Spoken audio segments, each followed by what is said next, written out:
ایک حدیث میں آتا ہے کہ ایک انسان خطا کرتا ہے، غلطی کرتا ہے، توبہ کرتا ہے، پھر توڑ بیٹھتا ہے، پھر غلطی کرتا ہے، خطا کرتا ہے، پھر توبہ کرتا ہے، جب تک وہ توبہ کرتا رہے گا اللہ کی رحمت کا دامن اس کے ہاتھ میں رہے گا۔ بلکہ ایک جگہ تو آتا ہے کہ ایک مرحلہ آتا ہے کہ پھر شیطان تھک جاتا ہے، چھوڑ دیتا ہے اسے کہ یہ تو توبہ کر ہی لے گا تو فائدہ کیا، میں اسے گمراہ کر کے کسی غلط کام کے اندر ڈالوں، تو اب یہ وہ بھی تھک جائے گا۔ لیکن یہ ہے کہ اللہ تعالیٰ نے توبہ کا دروازہ بند نہیں کیا، اور اس سے سارا گناہ سائل، التائب من الذنب کمن لا ذنب لہ، کس قدر جامع الفاظ ہے۔ گناہ سے توبہ کرنے والا ایسا ہے جیسے اس نے کبھی گناہ کیا ہے۔ اللہ تعالیٰ نے جو انسان پیدا کیے ہیں ان کے مزاج مختلف ہوتے ہیں۔ ان میں کچھ لوگ ہوتے ہیں جو کبھی ہوتے ہیں ارادے کے، جو فیصلہ کر لیا ڈٹ گئے۔ کچھ لوگوں میں وہ قوت ارادہ بہت کمزور ہوتا ہے، وہ ادھر ادھر سوچتے رہتے ہیں۔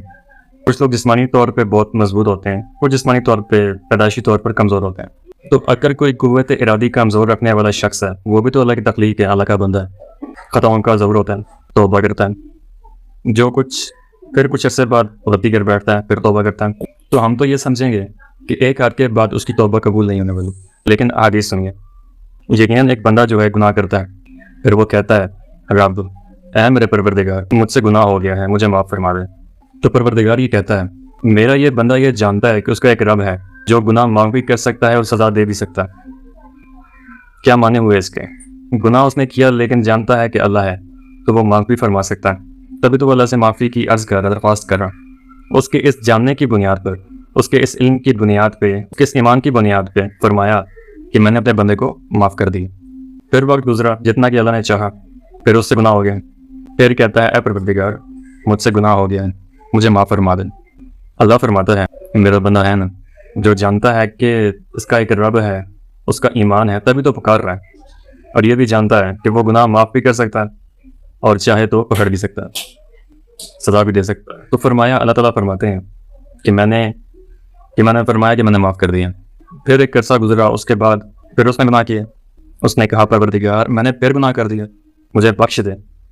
میرا بندہ جانتا ہے نا کہ اس کا ایک رب ہے جسے وہ پکار رہا ہے، کہ وہ جانتا ہے کہ اس سے اختیار حاصل ہے کہ وہ چاہے تو بخش دے، چاہے تو پکڑ لے۔